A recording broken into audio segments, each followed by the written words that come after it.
इंदौर के छतरीपुरा थाना क्षेत्र में शुक्रवार को दो पक्षों के बीच हुआ विवाद अभी भी शांत होता नजर नहीं आ रहा है। शनिवार को सोशल मीडिया पर एक फोटो विधायक के पुत्र संस्था हिंद रक्षक के एकलव्य सिंह गौड़ ने साझा करते हुए लिखा कि इंदौर के कागदीपुरा क्षेत्र में एक मस्जिद पर लगा गजवाए हिंद के आतंक को दर्शाता पोस्टर प्रशासन की शांति व्यवस्था को मुंह चिढ़ा रहा है। जिहादी मानसिकता द्वारा शहर को आतंकित करने के मंसूबों से लगाए गए इस पोस्टर की अनुमति आखिर किसने दी? प्रशासन से दोषियों के खिलाफ कार्रवाई की मांग की गई है। गौड़ ने बताया कि कागदीपुरा की मस्जिद पर पोस्टर लगा हुआ है जिसमें युद्ध का दृश्य दिखाया गया है। इसमें सामने की तरफ सेना बताई गई है जो भगवा झंडे लिए हुए हैं। यह सनातन धर्म को चेतावनी है, इसके खिलाफ ही युद्ध बताया गया है। साथ ही बताया कि इस्लाम में विश्व को दो हिस्सों में बांटा गया है, एक दारुल इस्लाम, यह वह दुनिया है जिसमें सभी व्यक्ति इस्लाम को स्वीकारे। जहां दारुल इस्लाम नहीं है वहां ये फतह करना चाहते हैं जिसे दारुल हरब कहा जाता है। गजवाए हिंद मतलब हिंद के खिलाफ उन्हें अपना शासन स्थापित करना है।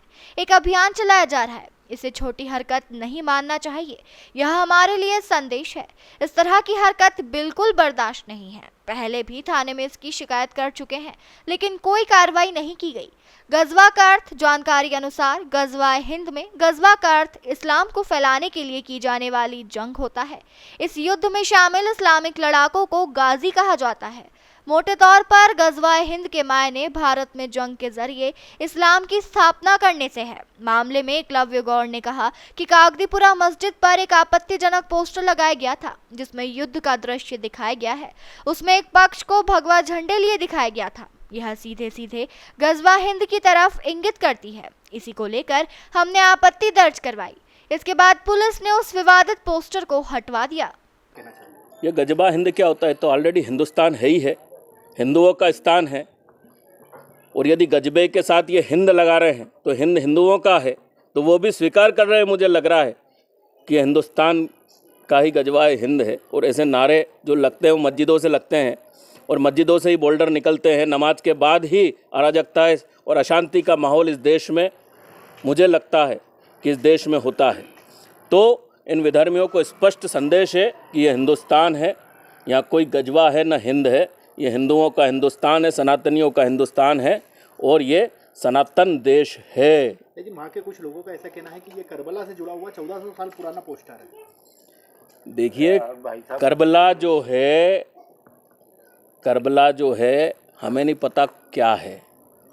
हमें ये पता है कि ये सनातन संस्कृति का देश, भारत माता की आरती जहाँ होती है, जहाँ भारत माता पूजी जाती है, वो हिंदुस्तान है, हिंदुओं का देश है। यहाँ न कोई करबला है न कुछ है। यहाँ पर केदारनाथ है, यहाँ पर विश्वनाथ है, यहाँ पर मथुरा में हमारे मोहन जी बैठे हैं। इस तरह के पोस्टर लगा के क्या संदेश देना चाहते हैं? अराजकता फैलाना चाहते हैं, देश का माहौल बिगाड़ना चाहते हैं। आज विश्व में भारत जो है मजबूती से खड़ा है। आज हमारे विचारों की सरकार ने जो विश्व में स्थिति पैदा की है, जहां पर एक ताकतवर देश अमेरिका में चुनाव होते हैं तो वहां पर यदि नेता हिंदुओं के संरक्षण की बात करते हैं और दिवाली मनाते हैं तो इससे बड़ा संदेश विश्व में कुछ नहीं है। भारत एक शक्तिशाली देश बन रहा है और आज ये लोग भारत के बढ़ते कदमों को रोकने के लिए इस प्रकार की अराजकता का माहौल। कागदीपुरा में एक मस्जिद पे एक आपत्तिजनक पोस्टर लगाया गया था और उसमें एक युद्ध का दृश्य दिखाया गया है और उसमें एक पक्ष को भगवा झंडे लिए हुए दिखा गया है। उस बात को लेकर हमारी आपत्ति थी कि इस प्रकार की चीज़ें सीधे सीधे गजवा हिंद की तरफ इंगित करती हैं। तो उस बात को लेकर हमने आपत्ति दर्ज कराई और पुलिस ने वो पोस्टर हटवा दिया। उसके बाद क्या आपको क्या लगता है कि ये इस तरह से भगवा झंडे को ही इन लोगों ने उपयोग किया है? बिल्कुल, ये धीरे से की गई बदमाशी है, ये चांस लेने की कोशिश है और उसके ताकि किसी का ध्यान नहीं जाए, चुपचाप हम हमारा मैसेज जो है वो अब हमारी कम्युनिटी तक पहुंचा दें। पर अब चूंकि हिंदू जागृत हो चुका है, इन बातों को बहुत गंभीरता से लोग लेने लगे हैं, बारीकी से देखते हैं हर चीज़ों को और उसके बाद अपनी आपत्ति दर्ज कराते हैं। मेरे पास भी कई कार्यकर्ताओं के फ़ोन आए, उन्होंने अपने इस विषय को मेरे संज्ञान में लाया तो मैंने उस पर आपत्ति दर्ज कराई। अगर इनके मंसूबे इस तरह के हैं, आपको लगता है कि कहीं कामयाब हो पाएंगे? अगर नहीं है, निश्चित रूप से हैं। तो खुलेआम कई लोग बोलते हैं गजवा हिंद तो एक सपना है ही, हिंदुस्तान को इस्लामिक शासन में बदलने की तो कोशिशें लगातार चल रही हैं। बहुत सारे संगठन हैं जो इस काम में लगे हुए हैं, और अब चूंकि सबसे बड़ी समस्या ये होने लगी है कि अब हिंदू इन चीज़ों को नोटिस करने लगा है, उस पर सवाल पूछने लगा है और जवाब मांगने लगा है और प्रतिक्रिया देने लगा है। सबसे बड़ा दर्द जो है वो इस बात का है। इंदौर से द नेशन टाइम की रिपोर्ट।